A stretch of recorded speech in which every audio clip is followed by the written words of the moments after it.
Hello, thanks for stopping by, Budget Guitarist here. If you've recently subscribed, thank you very much. So this is going to be, this is part one, sorry, the first video, if you like, for the SRV bits and bobs. And I think we need to talk gear. Definitely gear is one of the key ingredients of trying to get that that distinct Stevie Ray bite, that sound. But the gear he was using was very, very expensive stuff. So he played Fender vintage guitars. They're expensive. Even second hand, it just seems, you know, the more vintage they are, the more expensive they are. So, sure, we've got the Fender Stratocasters that are made in Mexico. But I think from a budget perspective, the Squier Stratocaster by Fender is, in my opinion, it's probably the Stratocaster that's going to get you, you know, in that zone. So this is an Affinity Fender Squier. It's made in China. So this is the guitar that me and my daughter finished. We got it off the marketplace for like £30. It was completely filthy and it needed a setup, it needed new strings, and it needed, you know, some bits. So we polished the frets and we'd sorted out the neck and the fretboard, and now it actually sounds really good. So from a budget perspective, you know, don't be afraid to try a Squier. What is that there? And definitely check out the second-hand market, because there are hundreds of these for sale, all different colours. If you're lucky, you might get yourself a Squier Classic Vibe Stratocaster second-hand. Now they are really good, and if you can get one of those second-hand for good money, then you've done really well. Anyway, that's the guitar bit. In terms of amplification, so the amps that Stevie Ray Vaughan was using, again, it's very expensive gear. He used Fender reverb amps, you know, tube-driven amps. He had Dumbles, Marshalls, all kinds of amps really, but all old, you know, by today's standards, old gear, all tube-driven.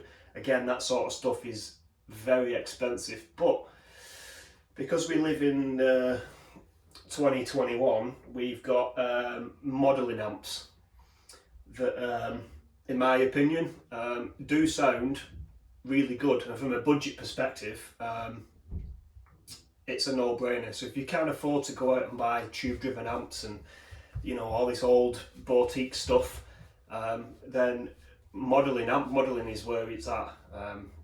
They are very versatile amps, and they do, you know, some really good stuff. For the moment, my sound is coming from my Spark Positive Grid. It is a modelling amp, purchased second hand, of course, and it was just as simple as selecting something off the tone cloud that somebody had already made. To my ears, sounds quite like Stevie Ray Vaughan. It's not completely there, but it's a very difficult tone, a very difficult sound to get. So that's how I'm doing the, that's how I'm getting the sound for now. As the videos progress on the channel, I'll talk a little bit more about amp modelling and what it all means, and, you know, if it's amp modelling with software, I'll explain, you know, how that works. I'm still a bit of a dinosaur, especially when it comes to this new digital age and all this sort of stuff, but I will try my best to explain it, and to be honest, if I can understand it, you lot are going to have no problem whatsoever. So Fender Stratocasters, vintage ones, vintage amps, all tube driven. Pedals next. So Stevie Ray Vaughan used a wah pedal. I believe it was a Vox wah pedal, an Ibanez Tube Screamer, but an old one.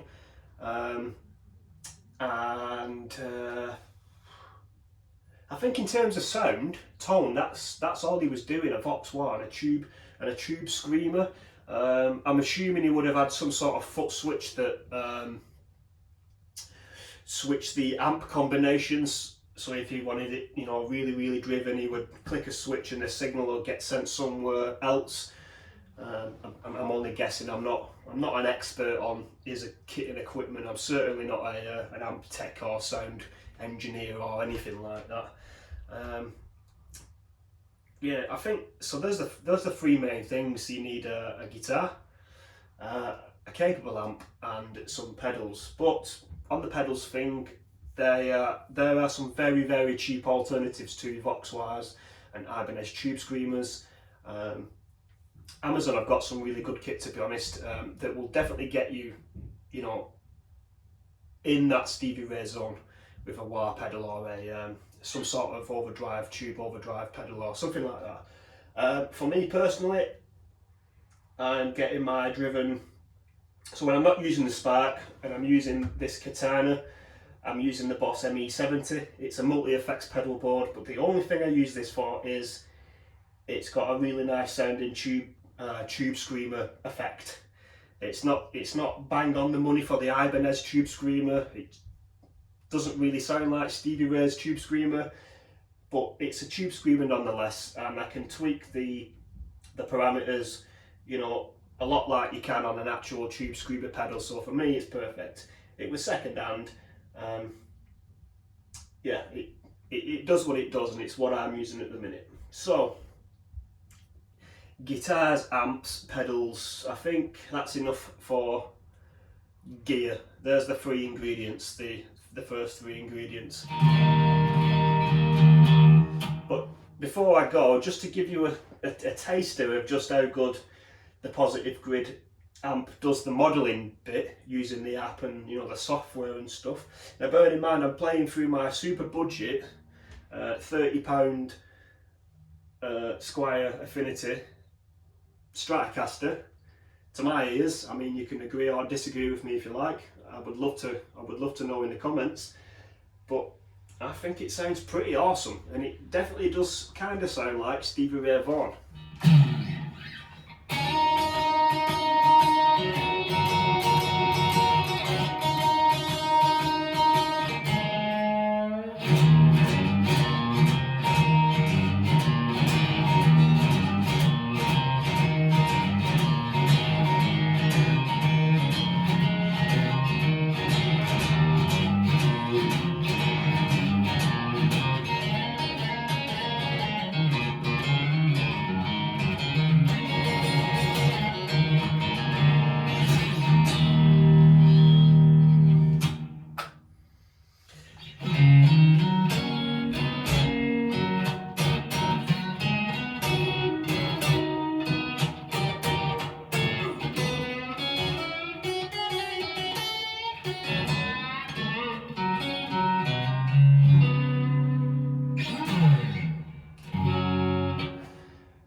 Really like the sound of it. It's definitely in the Stevie Ray Vaughan zone. Definitely.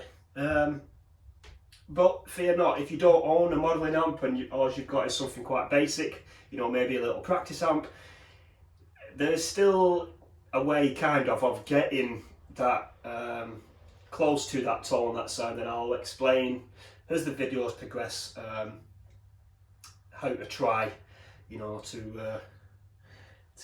get that tone. I hope you stick around, and if you're new, thank you. I'll see you next time then for part 2. What would part 2 be? I think part 2 naturally has got to be guitar setup. Yes, part 2, excuse me, is going to be guitar setup. Thank you very much for sticking around, and thank you very much for watching.